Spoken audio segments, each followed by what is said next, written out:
आमची पुरातन विठ्ठल रुक्माईची मूर्ती, अतिशय पुरातन काळापासूनची ही मूर्ती, पुरातन व्यक्ती, खूप वर्षापूर्वीची.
जय देव जय मंगलमूर्ती हो श्री मंगलमूर्ती.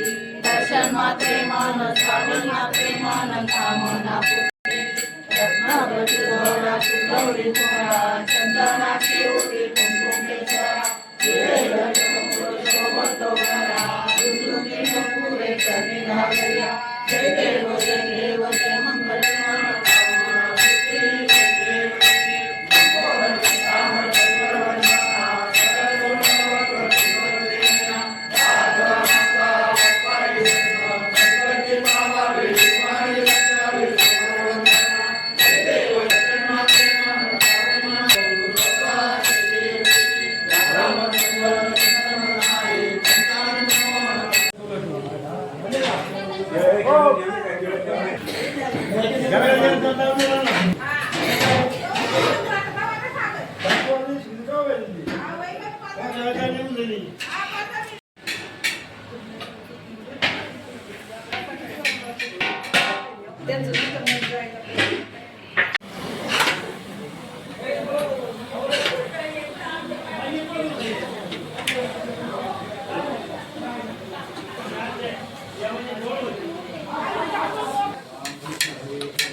चालेल.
हरिभक्त परायण भागवत महाराज कोणी भगवान शिवाची आराधना केली. भगवान शिवाच्या कामाचा जयघोष केलेला आहे. महाराज जयघोष केला. बाकीचे जे देवता होते राक्षस होते ते निघून गेले.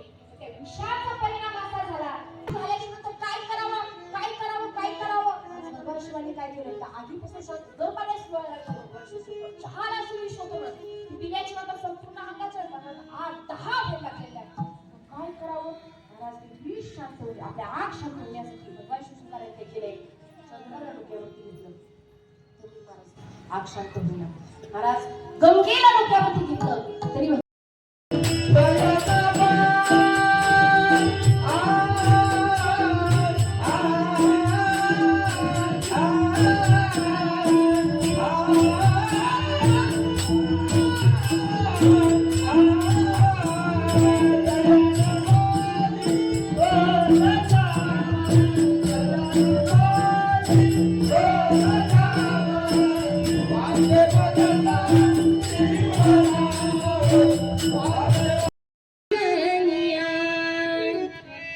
भगवंताचं स्वरूप बघितलं.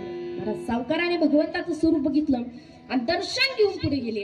आणि पुढे गेल्याच्या नंतर मनामध्ये विचार करतायत की अरे माझा भगवंत इतका सुंदर आहे, माझा पांडुरंग परमात्मा इतका सुंदर आहे, तर याच्या रूपाला साजेशी अशीच साखळी तयार झाली पाहिजे की नाही. कोण अशी साखळी तयार करणार? ग्रामस्थांसोबत चर्चा केली. तेव्हा ग्रामस्थांनी सांगितलं, म्हटलं ऐका, पंढरपूरमध्ये एक सोनार समाजामध्ये जन्माला आलेले एक महात्मे तुम्हाला जशी पाहिजे तशी साखळी तयार करून देतील. भगवंताच्या रूपाला साजेशी अशी साखळी तयार करून देतील. आजपर्यंत अशी साखळी कोणीच तयार केली नसेल ना, अशी साखळी तयार करून देतील. माझा आनंद झाला नरहरी महाराजांना. आपलं आनंद झाला सावकारांना. धावत पळत गेलेले नरहरी महाराजांच्या घरी. तिथे गेल्याच्या नंतर मस्तपैकी चहा पाणी झाला. कुठून आले काय सगळे विचारपूस केली.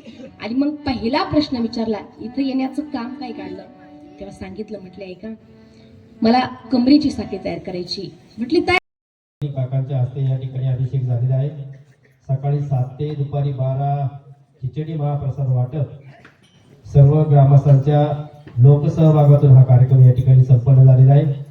सायंकाळी 5 ते 6 वाजता हरिपाठ आणि सायंकाळी 6 ते 8 वाजता एक महाराष्ट्रातील तरुण कीर्तनकार हरिभक्त परायण सौभाग्यवती पूजाताई गोडशे कानवडे यांचा या ठिकाणी संगीत प्रवचनाचा कार्यक्रम संपन्न झालेला आहे. महाराजांचं समस्त ग्रामस्थांच्या वतीनं मळगंगा देवस्थान ट्रस्ट, समस्त ग्रामस्थ आणि समस्त उपस्थितांच्या वतीनं महाराजांचं मी मनपूर्वक धन्यवाद देतो आणि त्यांचे आभार मानतो. या ठिकाणी